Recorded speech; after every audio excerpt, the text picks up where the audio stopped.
با سلام.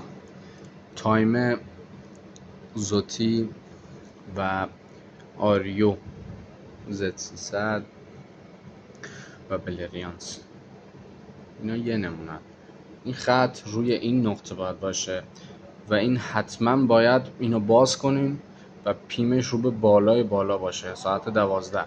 مثل این نقطه روی این دونه نشونگر زنجیر و میایم پایینم حتما باید این نقطه یه شیاره روبرو خود این باشه. شیار دوم باید روبرو رنگی باشه، رنگ زنجیر،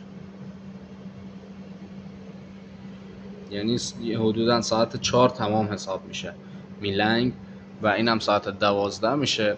چون ببینین بعضیشون علامت کلا ندارن، این علامت ها رو در نظر میگیریم. این علامت باید روبروی این علامت باشه، علامت این میلسوپا باید روبروی این علامت باشه و این نقطه حتما، این بازم تاکید میکنم، این نقطه باید حتما 12 باشه. اینم باز کنین در بیارین CVT رو، حتما باید رو به بالا باشه خار میلسوپاپ ساعت 12 کامل. بعد تازه متوجه میشین که چجوری باید تایمش رو بگیرین. این نقطه و رنگی باید بالا باشه، اینم سر این خط باید باشه.